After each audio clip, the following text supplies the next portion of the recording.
حنا في آخر الزمان، أي واحد فينا كآمن باللي محمد صلى الله عليه وسلم هو آخر نبي، ولكن الأغلبية ما عرفش قصة حياته. في هذا الفيديو هذا غادي نلخص لكم القصة ديالو، وغادي تبدل النظرة ديالك على محمد صلى الله عليه وسلم. قبل ولادة النبي محمد صلى الله عليه وسلم كانوا العرب كيعبدوا الأصنام والأحجار، حيث كانوا كيأمنوا باللي الأصنام هما اللي كيعطيوهم الخير وكيمنعوا عليهم الشر. برا الكعبة والداخل ديالها فيها 360 صنم كيعبدوهم هم والحجر والملائكة والجن والكواكب. من بعد ما كثر الشرك بين الناس في الأرض، الله بغى يحيي البشرية من هذا الظلام وكرمها ببعثة محمد النبي صلى الله عليه وسلم. زاد النبي في يوم الاثنين الموافق للثاني عشر من شهر ربيع الأول في 22 أبريل 571 في مدينة مكة. قبل الولادة ديالو وقعوا بزاف ديال الأحداث بين فيهم الله باللي الولادة ديال النبي قريبة. من هاد الأحداث قصة أصحاب الفيل، نختصر عليكم القصة. كان ملك سميتو أبرهة، ملك لدولة اليمن في ذاك الوقت، بنى كنيسة وبغى الناس يجيو يحجوا فيها، ولكن حتى واحد ما كيجي ليها، حيت شاف الكعبة بزاف الناس كيحجوا منها من عهد إبراهيم، وشاف التجارة في مكة محركة وبغى ينافسهم، ولكن فشلت الخطة ديالو وقرر يجمع أكبر جيش مع أضخم فيل باش يهدم الكعبة، باش الناس يبقاو يرجعوا للكنيسة ديالو ويحجوا منها. شد الطريق لمكة، ملي سمعوا الناس بالخبر كيتعرضوا ليه القبائل بالطريق باش يحبسوا ما يهدمش الكعبة، لكن بلا فايدة حيت عنده فيل كبير وكيغلبهم به. ملي وصل لمكة طلب منهم يكلموا ليه الحاكم ديال مكة اللي هو عبد الله المطلب. ملي جا عنده عبد الله المطلب طلب منه يرجع ليه البعير اللي خداو ليه الجنود ديالو، لكن الملك أبرهة استغرب من ردة الفعل ديال عبد الله المطلب. قال له ما حبستينيش من هدم الكعبة. قال له عبد المطلب هاد الكعبة عندها ربها اللي يدافع عليها.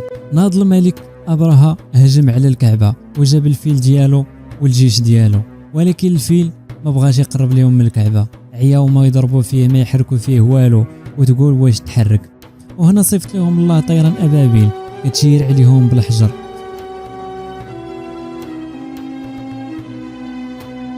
استسلم الملك ورجع للبلاد ديالو، لكن شدو مرض خايف في الطريق ساس ليه كاع صحته. ما وصل اليمن حتى قضى عليه داك المرض ومات في اليمن. ومن هاد القصة ديال أصحاب الفيل درت واحد الضجة كبيرة بين الناس، ولا كلشي كيخاف من العرب ومن الكعبة، حيت يقولوا باللي عندهم الله اللي يحميهم كما حماهم من أصحاب الفيل.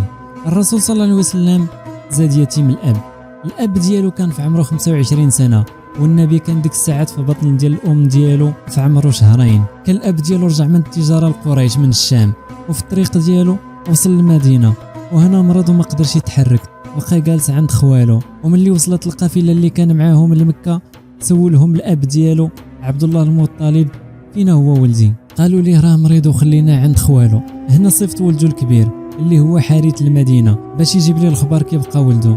وملي وصل لقاه ميت ودفنوه، قضى عليه المرض، رجع وصل الخبر الاب ديالو وحزنوا عليه بزاف. عاش الرسول صلى الله عليه وسلم مع الام ديالو امينه حتى وصل العمر ديالو ل6 سنين. بدات امه عند خوال جدو كاينين في المدينه، بقاو عندهم شهر.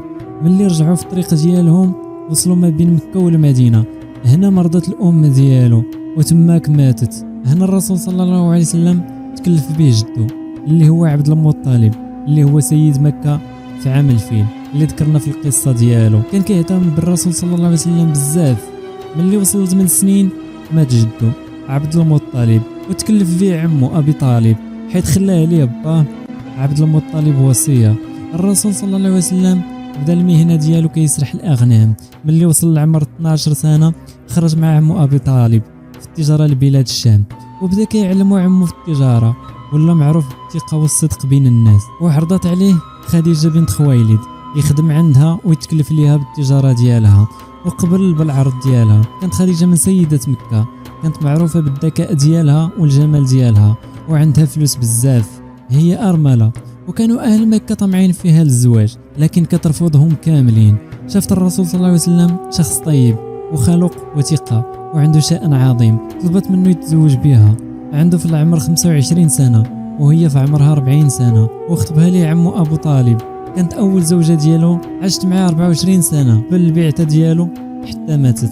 خديجة هي الزوجة الوحيدة اللي ولد معاها، حيث كان مزوج ب 12 زوجة. الأولى هي خديجة والثانية سودة، والثالثة عائشة، والرابعة حفصة، والخامسة زينب بنت خزيمة، والسادسة أم سلمة، والسابعة زينب بنت جحش، والثامنة جورية بنت الحارث، والتاسعة أم حبيبة، العاشرة صفية، 11 ميمونة بنت الحارث. 11 هما زوجات الرسول صلى الله عليه وسلم وكيعتبروا أمهات المؤمنين.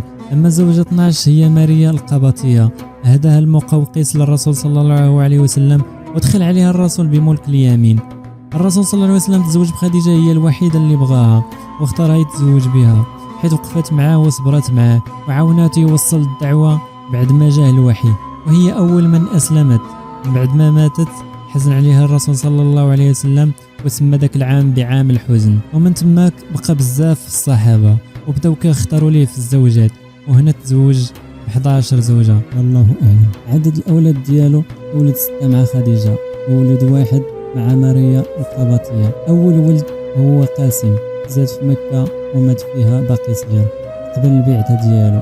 والثاني هو عبد الله، زاد بعد البعثة ولكن مات هو في صغره. والثالث هو إبراهيم ولد ماريا، مات هو في عمره 6 شهور وحزن عليه الرسول صلى الله عليه وسلم بزاف. 4 بنات ولدهم مع خديجة، زينب ورقية وأم كلثوم وفاطمة. كل أبناء الرسول صلى الله عليه وسلم ماتوا في صغرهم إلا البنات، وهذه من حكمة الله، حيت كون بقاو ولاد وغادي يورثوا النبوءة ديالو كما كانت كتورث في بني إسرائيل، حيت الرسول صلى الله عليه وسلم هو خاتم الأنبياء والله أعلم.